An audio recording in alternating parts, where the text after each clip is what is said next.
God Hand. This PS2 game, released back in late '06, was made by the now defunct Clover Studio, the guys behind Beautiful Joe and Okami. Like both Joe and Okami, God Hand just oozes cool in style, but unlike those two, it's M-rated and has a sense of humor to match it. Some might say that it's the black sheep of the Clover Studio family. I say it's a damn good game that had the misfortune of being released in a slipshod manner. Normally, this would be about the time I start talking about the game's story, but there really isn't much of one to speak of. Basically, you're a guy with an arm that has godlike powers and demons want it for themselves. That's a nice right arm you got there. That's it, that's all you need to know. If you want to learn more, there's a radio that tells you about the history of the arm, but you can go through the whole game without hearing it. On the surface, it may sound like a cop-out plot, but when you look at the game as a whole, then it makes sense. Not the story, mind you, but rather why it's so rudimentary. God Hand is, at its heart, a tribute to the arcade-style beat-em-up of yesteryear, back in the days when you didn't need a reason to beat some ass. But take Final Fight, for example. The mayor's daughter is kidnapped, and you go to rescue her. No twists, no turns, just straight up save her ass. And although this formula doesn't work for movies, though Steven Seagal would have you think otherwise, it's perfect for Final Fight. Even the gameplay is reminiscent of the glory times. Fight roaming baddies on the streets, use weapons to pummel them, and breaking crates for cash, power-ups, and fruit for health. Though Clover was smart enough to not just rely solely on nostalgia as far as gameplay is concerned, thankfully they incorporated modern gaming sensibility in the form of customization.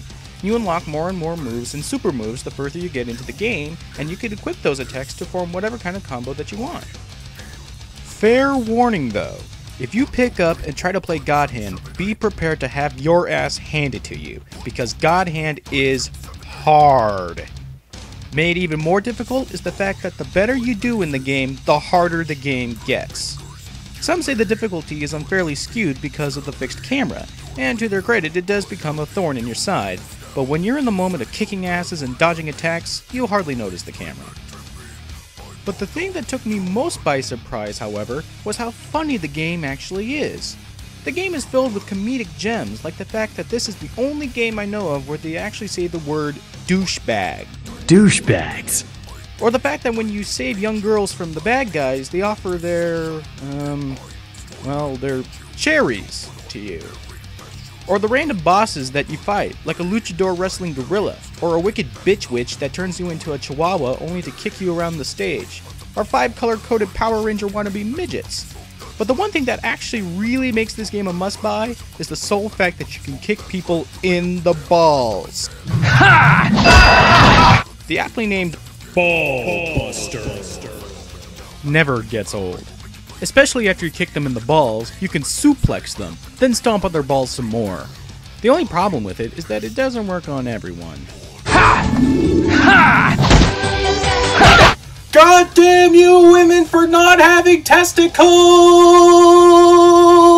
If you're the kind of gamer that quits after the second try, then this game is not for you. However, if you're the kind of gamer that pines for the days of simple gameplay, ass-kicking, difficulty, and some good laughs along the way, and who isn't, then find yourselves a copy of God Hand and thank your good old buddy Bennett the Sage.